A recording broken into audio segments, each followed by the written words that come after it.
Hey, stick around. I'm going to show you one of the ways to make 2D lighting in Godot, or Godot, depending on if you care about proper pronunciation.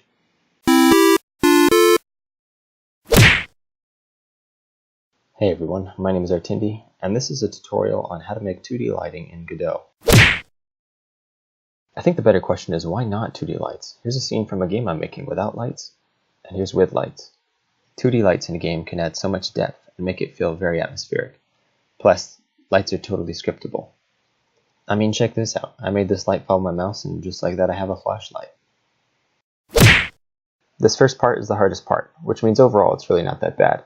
All you need is a good image editor such as Krita, Photoshop, or even Paint. For this example, I'm going to be using a sprite because I'm going to be making a sprite. Plus, I just really like pixel art. It makes the images grainy though, so if you want a smoother look, I would suggest using Krita or Photoshop.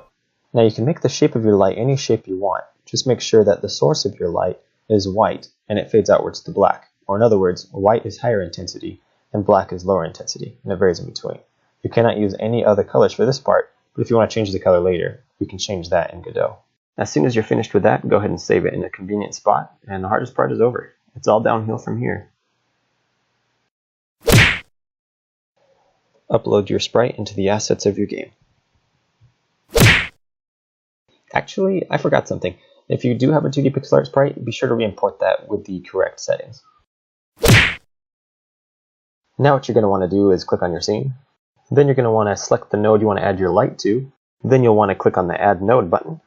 Then you're going to want to look up the Light 2D node and double-click that to add that to your scene. Right away you'll see that the Light 2D node requires a texture. So just select the node and then drag and drop the sprite you just created into the texture field. And you're done.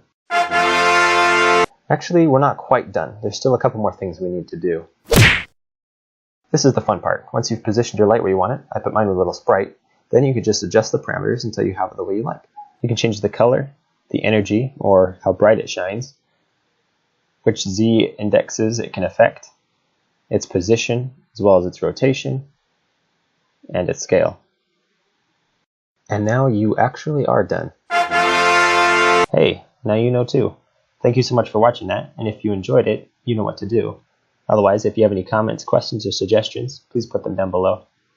If there's a tutorial that you'd like me to make, please let me know and allow 2 to 4 weeks for shipping and handling. Thank you so much, and I'll see you next time.